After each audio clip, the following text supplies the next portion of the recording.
ರೇಣುಕಾಸ್ವಾಮಿ ಕೊಲೆ ಕೇಸ್ನಲ್ಲಿ ದರ್ಶನ್ ಹಾಗೂ ಸಂಗಡಿಗರು ಪರಪ್ಪನ ಅಗ್ರಹಾರ ಜೈಲು ಪಾಲಾಗಿದ್ದಾರೆ. ಹಿಂದೆ ಹೆಂಡತಿಗೆ ಹೊಡೆದು ಈಗ ಕೊಲೆ ಕೇಸ್ಗೊಂದಕ್ಕೆ ಸಂಬಂಧಪಟ್ಟಂತೆ ಎರಡನೇ ಬಾರಿಗೆ ಪರಪ್ಪನ ಅಗ್ರಹಾರದ ದರ್ಶನವನ್ನ ಕೊಲೆ ಆರೋಪಿ ದರ್ಶನ್ ಮಾಡ್ತಾ ಇದ್ದಾರೆ. 13 ವರ್ಷಗಳ ಬಳಿಕ ಎರಡನೇ ಬಾರಿಗೆ ಪರಪ್ಪನ ಅಗ್ರಹಾರದ ಕಡೆಗೆ ಮುಖ ಮಾಡ್ದಂಗಾಗಿದೆ ದರ್ಶನ್ ಪರಿಸ್ಥಿತಿ. ಜುಲೈ 4ನೇ ತಾರೀಕು ತನಕ ದರ್ಶನ್ಗೆ ಪರಪ್ಪನ ಅಗ್ರಹಾರ ಜೈಲೇ ಗತಿಯಾಗ್ತಾ ಇದೆ. ಜೈಲಲ್ಲಿ ಮುದ್ದೆ ಊಟ ತಿನ್ನೋದು ಫಿಕ್ಸ್ ಆಗ್ತಾ ಇದೆ. ದರ್ಶನ್ ಜೊತೆಗೆ 3 ಆರೋಪಿಗಳನ್ನ ಕೂಡ ಇಲ್ಲಿ ನ್ಯಾಯಾಂಗ ಬಂಧನಕ್ಕೆ ವಿಧಿಸಿ ಕೋರ್ಟ್ ಆದೇಶವನ್ನ ಹೊರಡಿಸಿದೆ. A2 Darshan, A10 Vinay, A14 Pradosh ಹಾಗೂ A9 ಧನ್ರಾಜ್. ಈ ಕರೆಂಟ್ ಶಾಕ್ ಕೊಟ್ಟಂತಹ ಗಿರಾಕಿ ಧನ್ರಾಜ್ ಈತ ಕೂಡ ನ್ಯಾಯಾಂಗ ಬಂಧನಕ್ಕೆ ಒಪ್ಪಿಸಿ ಕೋರ್ಟ್ ಆದೇಶವನ್ನ ಕೊಟ್ಟಿದೆ. ಈಗಾಗಲೇ ಇವರೆಲ್ಲ ಪರಪ್ಪನ ಅಗ್ರಹಾರ ಜೈಲಿಗೆ ಶಿಫ್ಟ್ ಆಗಿದ್ದಾರೆ. ಅಲ್ಲಿಗೆ ಬೇಕಾದಂತಹ ಭದ್ರತೆಯನ್ನ ಕೂಡ ಕೊಡಲಾಗಿದೆ. ತನಿಖೆಯ ಗೌಪ್ಯತೆ ಹಾಗೂ ಭದ್ರತೆ, ಸಾಕ್ಷಿಗಳಿಗೆ ಭದ್ರತೆ ಕೊಡೋ ನಿಟ್ಟಿನಲ್ಲಿ ಮುಂದಿನ ಪ್ರೊಸೀಜರ್ ಅನ್ನ ಪೊಲೀಸರು ಮಾಡ್ತಾ ಹೋಗ್ತಾರೆ. ಪರಪ್ಪನ ಅಗ್ರಹಾರದ ಒಳಕ್ಕೆ ಶಿಫ್ಟ್ ಆಗುವಂತಹ ಸಂದರ್ಭದ ದೃಶ್ಯ ಕೂಡ ಸರಿಯಾಗಿದೆ. ಈಗ ಅಲ್ಲಿ ಒಂದು ಎಂಟ್ರಿ ಪ್ರೊಸೀಜರ್ ಅನ್ನ ಮಾಡ್ಕೊಳ್ತಾರೆ. ವಿಚಾರಣಾಧೀನ ಕೈದಿ ಎಂಟ್ರಿ ಕೊಟ್ಟಾಗ ಒಂದು ಎಂಟ್ರಿ ಪ್ರೊಸೀಜರ್ ಅಂತ ಒಂದಿರುತ್ತೆ. ನೆಕ್ಸ್ಟ್ ಫಾರ್ಮಾಲಿಟೀಸು ಹೇಳ್ತಾ ಇರೋದು ನಾನು. ಅದಾದ ನಂತರ ಅಲ್ಲಿ ಕ್ವಾರಂಟೈನ್ ಬರಾಕ್ ಅಂತ ಒಂದು ಬರುತ್ತೆ. ಸೊ ಅಲ್ಲಿಗೆ ಈ ಆರೋಪಿಗಳನ್ನ ಇರಿಸ್ತಾರೆ. ಅಂದ್ರೆ ಎಂಟ್ರಿ ಕೊಟ್ಟಿದ ತಕ್ಷಣನೇ ಅವರನ್ನ ಸೆಲ್ಲಲ್ಲಿ ಇಟ್ಬಿಡಲ್ಲ, ಕ್ವಾರಂಟೈನ್ ಬರಾಕಿಗೆ ಹಾಕ್ತಾರೆ. ಯಾಕಂದರೆ ಇವ್ರಿಗೆ ಏನಾದರೂ ದೊಡ್ಡ ರೋಗ ಇದ್ದರೆ ಅದು ಇತರೆ ಜೈಲಿನ ಸಿಬ್ಬಂದಿಗಳಿಗೆ ಹಬ್ಬಬಾರದು ಅನ್ನೋ ನಿಟ್ಟಿನಲ್ಲಿ, ಅಬ್ಸರ್ವೇಷನ್ ಮಾಡೋ ನಿಟ್ಟಿನಲ್ಲಿ ಕ್ವಾರಂಟೈನ್ ಬರಾಕಿಗೆ ಹಾಕ್ತಾರೆ. ಆಮೇಲೆ ನೆಕ್ಸ್ಟ್ ಅವ್ರಿಗೆ ನಾಳೆ ನಾಡಿದಷ್ಟೊತ್ತಿಗೆ ಒಂದು UTP number, already UTP number ಸಿಕ್ಕಿರುತ್ತೆ ಅಥವಾ ಒಂದು 2-3 ಗಂಟೆ ಒಳಗೆ ಸಿಗುತ್ತೆ. ಆ UTP ನಂಬರ್ ಪ್ರಕಾರ ಒಂದು ಸೆಲ್ನಲ್ಲಿ ಇಡುವಂತಹ ಪ್ರಯತ್ನವನ್ನು ಕೂಡ ಮಾಡ್ತಾರೆ.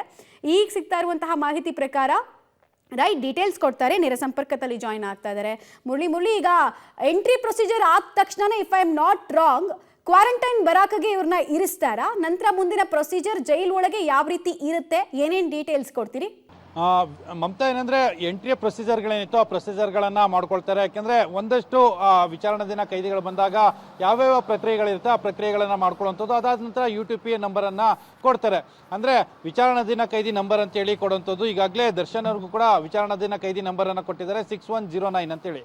ಅಂದರೆ ಈ ನಂಬರನ್ನು ಕೊಟ್ಟ ಬಳಿಕ ನೆಕ್ಸ್ಟ್ ಯಾವುದಾದ್ರೂ ಬಾಡಿ ವಾರಂಟ್ಗೆ ತೆಗೆದುಕೊಳ್ಳುವಂಥದ್ದು ಇರ್ಬೋದು, ಅಥವಾ ಆತನನ್ನು ಕೋರ್ಟ್ ಮುಂದೆ ಅಥವಾ ವಿಡಿಯೋ ಕಾನ್ಫರೆನ್ಸ್ನ ಮೂಲಕ ಹಾಜರುಪಡಿಸುವಂಥದ್ದು ಇರ್ಬೋದು. ಆ ನಂಬರನ್ನು ಇಟ್ಕೊಂಡು ಆತನನ್ನು ಕರೀತಾರೆ. ದರ್ಶನ್ ಆಲಿಯಾಸ್ UTP ನಂಬರನ್ನು ಇಟ್ಕೊಂಡು ಆತ ಕರೆಯುವಂಥದ್ದು. ಈಗಾಗಲೇ ಆ ಪ್ರಕ್ರಿಯೆಗಳೆಲ್ಲ ಕೂಡ ಮುಕ್ತಾಯಗೊಂಡಿರುವಂಥದ್ದು. ಜೊತೆಗೆ ಈಗ ಕೊರೋನಾ ಬಂದ ಬಳಿಕ ಒಂದು ಕ್ವಾರಂಟೈನ್ ಸೆಲ್ ಅಂತ ಹೇಳಿ ಮಾಡ್ಕೊಂಡಿರುವಂಥದ್ದು. ಯಾಕಂದರೆ ಸಾಂಕ್ರಾಮಿಕ ಕಾಯಿಲೆಗಳೇನಾದರೂ ಹಬ್ಬುವಂಥ ಸಾಧ್ಯತೆಗಳಿರ್ತವೆ. ಯಾಕಂದರೆ ಅದು ಶೀತ ಇರ್ಬೋದು, ಜ್ವರ ಇರ್ಬೋದು, ಆ ಸಂದರ್ಭದಲ್ಲಿ ಕೊರೋನಾ ಇರ್ಬೋದು, ಇದೆಲ್ಲ ಬರುವಂಥದ್ದು ಅಂತ ಹೇಳಿ ವಿಚಾರಣಾಧೀನ ಕೈದಿಗಳಿಗೆ ಒಂದು ಕ್ವಾರಂಟೈನ್ ಸೆಲ್ ಅಂತ ಏನಿರ್ತದೆ, ಕ್ವಾರಂಟೈನ್ ಸೆಲ್ಗೆ ಇರಿಸಿರ್ತಾರೆ. ಕ್ವಾರಂಟೈನ್ ಸೆಲ್ಗೆ ಆದ ಬಳಿಕ ಅಂದರೆ ಅವ್ರನ್ನ 24 ಗಂಟೆಗಳ ಕಾಲ ಅಬ್ಸರ್ವೇಷನ್ ಅಲ್ಲಿ ಇರುವಂಥದ್ದು. ಅದಾದ ನಂತರ ಮತ್ತೆ ವಿಚಾರಣಾಧೀನ ಕೈದಿಗಳಿಗೆ ಇರುವಂಥ ಬ್ಯಾರಕ್ ಏನಿರುತ್ತೆ ಆ ಬ್ಯಾರಕ್ಗೆ ಅವರನ್ನ ಶಿಫ್ಟ್ ಮಾಡುವಂಥ ಕೆಲಸಗಳನ್ನ ಕೂಡ ಮಾಡ್ಕೊಳ್ಳುವಂಥದ್ದು. ಈಗ ಸದ್ಯಕ್ಕೆ ದರ್ಶನ್ ಮತ್ತು ಆತನ ಜೊತೆಯಲ್ಲಿ ಹೋದಂಥ ಇನ್ನುಳಿದಂಥ 3 ಆರೋಪಿಗಳೇನಿದ್ರು ಅವರ ಎಂಟ್ರಿ ಪ್ರೊಸೀಜರ್ಗಳೇನಿರ್ತವೆ ಅಂದರೆ ಆತನನ್ನ ಕರೆಸ್ತಾರೆ. ಕರೆಸಾದ ನಂತರ ಆತನ ದೇಹದ ಮೇಲಿರುವಂಥ ಬಟ್ಟೆಯನ್ನು ಬಿಚ್ಚುವಂಥದ್ದು. ಬಟ್ಟೆಯನ್ನು ಬಿಚ್ಚಿದ ನಂತರ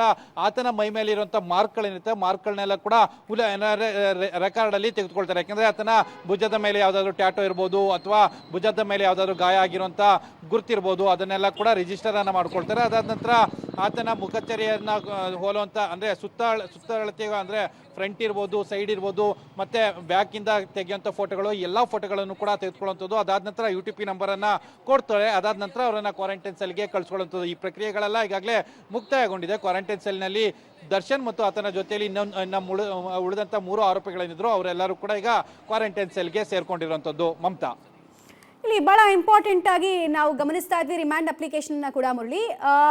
ಕಳ್ಳತನದ ಸೆಕ್ಷನ್ಗಳಿಂದ ಹಿಡಿದು ಕೊಲೆ ಕೇಸ್ಗೆ ಸಂಬಂಧಪಟ್ಟಂತಹ ಸೆಕ್ಷನ್ಗಳನ್ನು ದರ್ಶನ್ಗೂ ಅಪ್ಲೈ ಆಗೋ ರೀತಿಯಲ್ಲಿ ಸೆಕ್ಷನ್ಗಳನ್ನು ಹಾಕೊಂಡು ಕೇಸನ್ನು ಮೂವ್ ಮಾಡ್ತಾ ಇದ್ದಾರೆ ಪೊಲೀಸ್ನವರು ಅನ್ನೋದು ಸ್ಪಷ್ಟವಾಗ್ತಾ ಇದೆ. ಸೊ ಇದು ಎಷ್ಟರ ಮಟ್ಟಿಗೆ ಬಹಳ ದೊಡ್ಡ ಕಾನೂನಿನ ಕುಣಿಕೆ ಆಗಿ ಬದಲಾಗುತ್ತೆ ದರ್ಶನ್ಗೆ ಅನ್ನುವಂತಹ ಪ್ರಶ್ನೆ ಕೂಡ ಇಲ್ಲಿ ಉದ್ಭವಿಸುತ್ತೆ ಅಂತ.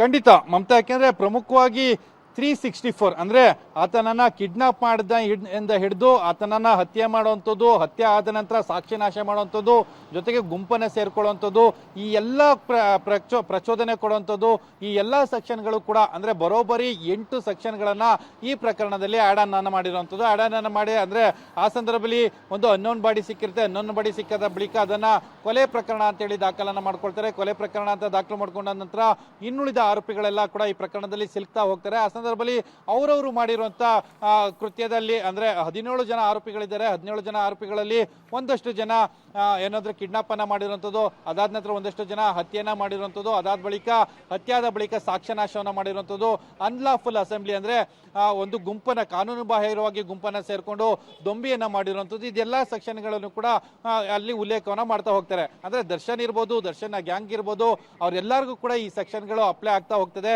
ಅದರಲ್ಲಿ ದರ್ಶನ್ ಅವರ ಪಾತ್ರ ಏನು, ಯಾಕಂದ್ರೆ ಅವರು ಕಿಡ್ನಾಪ್ಗೆ ಪ್ರಚೋದನೆಯನ್ನ ಕೊಟ್ಟಿರುವಂಥದ್ದು, ಕಿಡ್ನಾಪ್ಗೆ ಒಂದು ಸೂಚನೆಯನ್ನ ಕೊಟ್ಟಿರುವಂಥದ್ದು ಅನ್ನೋದ್ರ ಬಗ್ಗೆ ಕೂಡ ಮಾಹಿತಿಗಳು ಸಿಕ್ಕಿರುವಂಥದ್ದು. ಆ ಹಿನ್ನೆಲೆಯಲ್ಲಿ ದರ್ಶನ್ ಮತ್ತು ಪವಿತ್ರ ಗೌಡ ಇವರೆಲ್ಲರ ಪಾತ್ರ ಏನೇನು ಅನ್ನೋದ್ರ ಬಗ್ಗೆ ಮುಂದಿನ ದಿನಮಾನಗಳಲ್ಲಿ ಗೊತ್ತಾಗುವಂಥದ್ದು. ಮಮತಾ, ಸದ್ಯಕ್ಕೆ ಪರಪ್ಪನ ಅಗ್ರಹಾರ ಜೈಲಿಗೆ ಶಿಫ್ಟ್ ಆಗಿರುವಂತಹ ಆರೋಪಿ ದರ್ಶನ್ ಹಾಗೂ ಇತರರಿಗೆ ಬಹಳ ಸಮಸ್ಯೆಗಳು ಮುಂದುವರಿತಾ ಇದೆ.